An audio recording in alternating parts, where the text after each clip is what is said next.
अध्यात्म विज्ञान कोई धर्म या संप्रदाय नहीं है, ये स्पिरिचुअल साइंस है जो कुदरत के कानून पर आधारित है।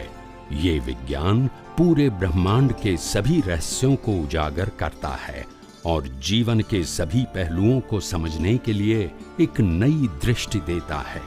इसी को आर्ट ऑफ विजन कहते हैं, दुनिया को देखने की एक नई दृष्टि, जो अध्यात्म विज्ञानी परम पूज्य स्वामी श्री कमलेशानंद जी के निर्देशन में सनातन सत्य का अनुसंधान कर हमारे जीवन को प्रकाशित करे। जय सच्चिदानंद। स्वामी, हाँ बोलो। विचार, ઈચ્છા અને ભાવમાં શું ફેર છે? વિચાર, ઈચ્છા અને ભાવ.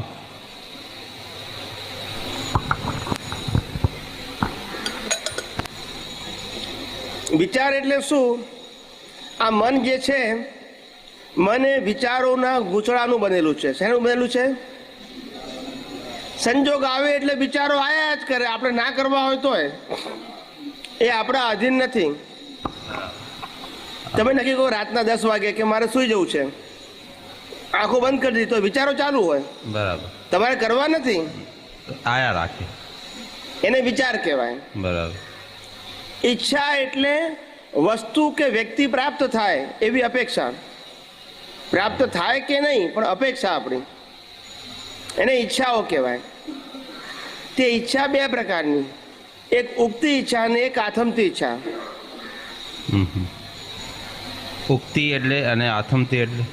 આથમતી એટલે જે ઈચ્છાનું ફળ આ શ્વાસ ચાલે છે ત્યાં સુધીમાં પ્રાપ્ત થાય એવી અપેક્ષા છે, એ બધી આથમતી ઈચ્છાઓ છે. બરાબર. અને જે ઈચ્છાનું પરિણામ આ ભાવમાં માગતા નથી, એ બધી ઉગતી ઈચ્છાઓ છે. બરાબર. સમજાય છે? હા. ના સમજાયું? સમજાયું. આપણે એસએસસી ફેલ થયા હોઈએ અને પછી નોકરીમાં આગળ વધીએ, અને આપણા જેટલો છોકરો આપણી જ ઉંમરનો હોય, એ ગ્રેજ્યુએટ થઈ ગયો હોય, એનો પગાર હોય 25,000 ને આપણે એસએસસી ફેલ હોઈએ એટલે આપણો પગાર હોય 5,000. બરાબર. એટલે આપણને એમ થાય કે ભણવું તો જોઈએ, પણ એ અવતારમાં કે આવતા અવતારની વાત છે, બોલતા નથી. આવતા એ કઈ ઈચ્છા કહેવાય? ઉગતી. સમજી ગયા? હા. તમને તમારી ભાષામાં સમજાવવું પડે તો સમજો ને. બરાબર. જેનું પરિણામ આ ભાવમાં ના આવવાનું હોય એ બધી ઈચ્છાઓ ઉગતી કહેવાય. જેનું પરિણામ આ ભાવમાં મેળવવા માંગતા હોય, ભલે આવે કે ના આવે પણ મેળવવા આ ભાવમાં માંગીએ છીએ, એ બધી આથમતી કહેવાય. સમજાય છે ને? એની સાથે ત્રીજું તમને શું કીધું? ભાવ કીધું ને? હા, ભાવ. ભાવ કોને કહેવાય? ભાવ એટલે બીજા અવતારનું ટેન્ડર કહેવાય. શું કહેવાય? ટેન્ડર. બીજા અવતારનું, આવતા ભાવનું ટેન્ડર. હા. એટલે જેવો ભાવ કરશો એવો ભાવ થશે, જેવી ક્રિયા કરો એ ભાવ નહીં થાય. જેવો ભાવ તેવો ભાવ. સમજાય છે ને? હા હા. જેનો ભાવ બગડ્યો એનો ભાવ બગડ્યો કે છે ને? હા. અને જેનો ભાવ સુધર્યો એનો ભાવ સુધર્યો. હવે આ જે ઉગતી ઈચ્છા અને ભાવ, એમાં સામપ્ય ખરું કે એમાં ડિસ્ચાર્જ, મતલબ આ જે પ્રતિષ્ઠિત આત્માનો ઈગો જે છે, અહંકાર છે, એમાં બેમાં જોડેલું જોઈએ ને? આમાં શું છે કે ઈચ્છા અને ભાવ 2 જુદી વસ્તુ છે, છતાં એકબીજા સાથે સંકળાયેલી છે. ઈચ્છા અને ભાવ કહી શકાય, પણ એ ભાવ, ઈચ્છા એ ભાવને આધારે કેટલી સ્ટ્રોંગ છે તે નક્કી થાય. મારે ચા પીવી છે એ મારી ઈચ્છા, અને મને ચા વગર ચાલશે જ નહીં, અથવા કોઈ પણ ભોગે મારે અત્યારે ચા જોઈએ. આ ત્રણે વસ્તુ છે તો ઈચ્છા, પણ ત્રણેમાં તીવ્રતા એવી રીતે ઈચ્છા સાથે ભાવ ભળે એ તીવ્રતા કહેવાય. શું કહેવાય? તીવ્રતા. સમજાય છે? ઈચ્છાની સાથે જેવો ભાવ ભળે એવી એની તીવ્રતા હોય. ઈચ્છા સાથે સામાન્ય ભાવ પણ હોય, વિશેષ ભાવ પણ હોય, અને અતિ વિશેષ પણ હોય. એવી તીવ્રતા રિઝલ્ટમાં પછી આવે. સમજાય છે? એ ઉગતી ઈચ્છા અને ભાવ એ કહી શકાય, એમાં જે ભાવ જે ભળે એ છે ઉગતી ઈચ્છા સાથે જ ભાવ જોડાય ને. એ આથમતી ઈચ્છા તો તૈયાર રેડીમેડ છે, સમજાય છે? હા. આથમતી ઈચ્છા રેડીમેડ છે, એમાં કશું ના થાય. એ તો પરિણામ આપવા માટે જ આવી હોય. આપણને લાગે ખરી કે ઉગતી છે, પણ ઉગતી હોય નહીં. અત્યારે નક્કી કરો કે મારે આઈસ્ક્રીમ ખાવો છે, 2 કલાક પછી આઈસ્ક્રીમ ખાઓ, એ ઉગતી ઈચ્છા ના કહેવાય, બરાબર. એ આથમતી ઈચ્છાનો ભાગ છે. મારે પરણવું છે અને પછી પરણીએ 2 વર્ષ પછી કે 5 વર્ષ પછી, એ બધી આથમતી ઈચ્છાઓ છે, ઉગતી નથી. સમજાય છે ને? હા. લગ્ન કર્યા હોય આપણે અને પછી નક્કી કરીએ આપણે કે હવે 2-5 વર્ષ જીવ્યા, 10 વર્ષ સાથે જીવ્યા પતિ પત્ની, પછી નક્કી કર્યું આપણે કે નહીં વાઈફ તો આવી નહીં પણ આવી હોવી જોઈએ.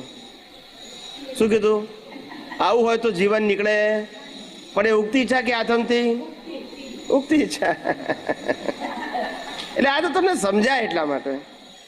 હવે એ જે ઉગતી ઈચ્છા છે, પાછળથી ખબર પડે કે આ બરોબર નથી, આવી ઈચ્છા હોવી ના જોઈએ, બસ એમાં ખાલી એ વખતે ભાવ જ નક્કી કરી દે, આવું ભાવ કે આવી ઈચ્છા હોવી ન ઘટે, બસ એવું જ મનમાં. એટલે ઈચ્છા અને ભાવ બે નજીકની વસ્તુ છે. ભાવ તીવ્રતામાં જાય, ઈચ્છા એ સામાન્યપણામાં જાય.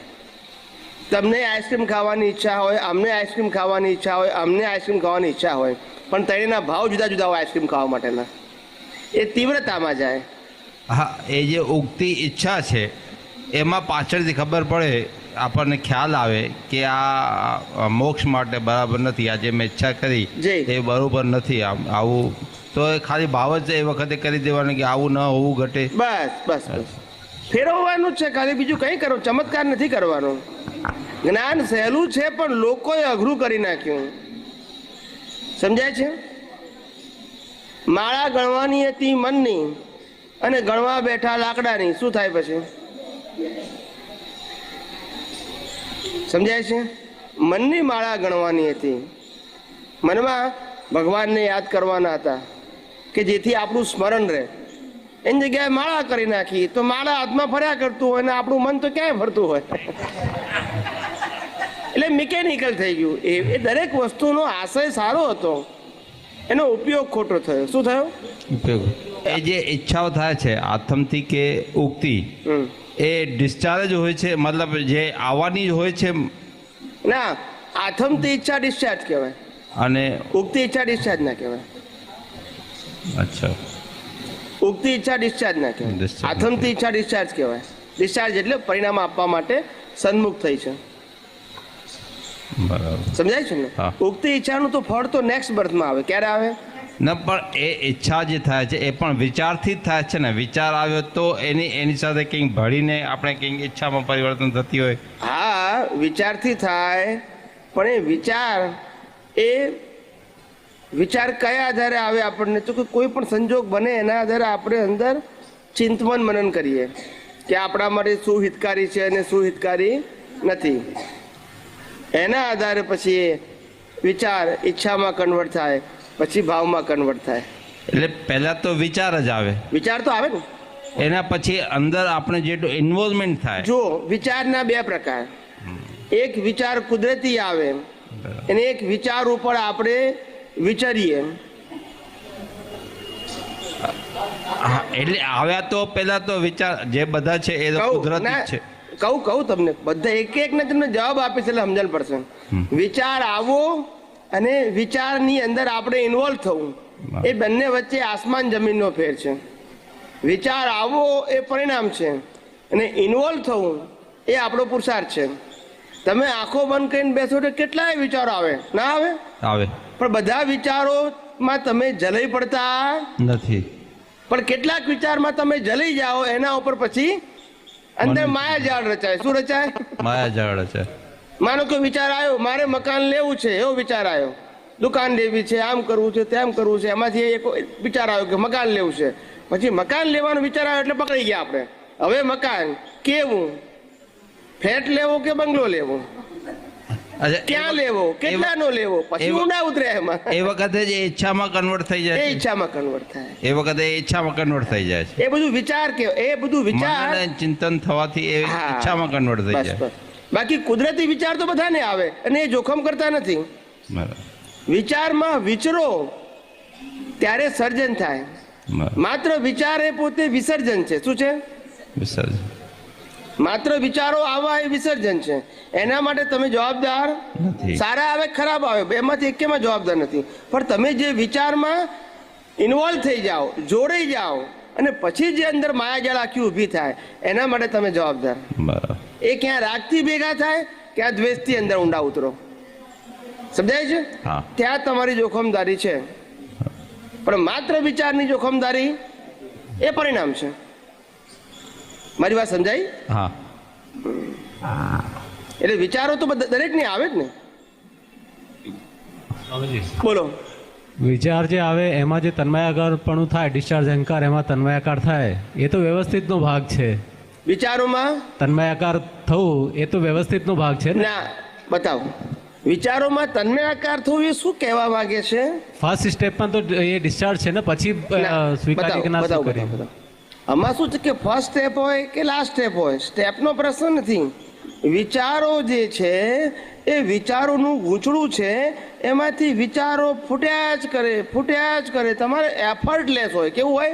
પ્રયત્ન વગર. અને વિચારવું એ પ્રયત્ન કહેવાય. ઇન્વોલ્વ શું કહેવાય એને? હવે ઇન્વોલ્વમેન્ટ બે પ્રકારનું છે.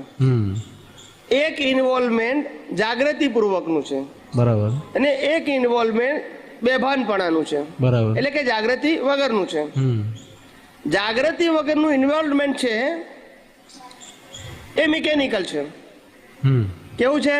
મિકેનિકલ. પણ જાગૃતિપૂર્વકનું ઇન્વોલ્વમેન્ટ છે એ તમારો પુરુષાર્થ છે. એના માટે તમે જવાબદાર છો. પછી સારું હોય કે ખરાબ હોય, બરાબર. પણ તમે ઇન્વોલ્વ થયા એટલે મીન્સ નવું સર્જન થયું. મિકેનિકલ તો ઇન્વોલ્વ થાય જ ને. અજ્ઞાનતાથી કોઈ પણ ભળી જાય એની જોખમદારી નથી. જાગૃતિપૂર્વક ભળે એટલે એમાં આશય ભળે. શું થાય? આશય આવે.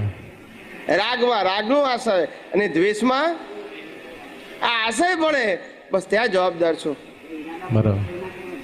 એટલે તમે ઇન્વોલ્વ થયા, ગૂંચાયા એનો વાંધો નથી. કોઈ પણ પરિસ્થિતિમાં વિચારોમાં ગૂંચાઈ ગયા ને એમાં જોખમદારી નથી. પણ અમુક કલ્પનાઓ એવી હોય છે કે જે ચાલ્યા જ કરે સતત, તો એમાં ઇન્વોલ્વમેન્ટ માની લો કે ઘણા ટાઈમ પછી આવ્યો, જેમ વિષયના. હા, પણ ઇન્વોલ્વમેન્ટ જ્યાં સુધી તમારું ઈરાદાપૂર્વક નથી ત્યાં સુધી તમે જવાબદાર નથી. ઓકે. અને જ્યારે તમારું ઇન્વોલ્વમેન્ટ ઈરાદાપૂર્વકનું છે, with your intention, then you are responsible. એ તો જાગૃતિ આવ્યા પછી છૂટો થઈ શકે. હા, અજ્ઞાનમાં જાગૃતિ હોય એ સંસારી જાગૃતિ હોય અને જ્ઞાનમાં મોક્ષ માટેની જાગૃતિ હોય. પણ જાગૃતિ તો બેમાં કામ કરે ને. અજ્ઞાનમાં જાગૃતિ તો હોય છે જ.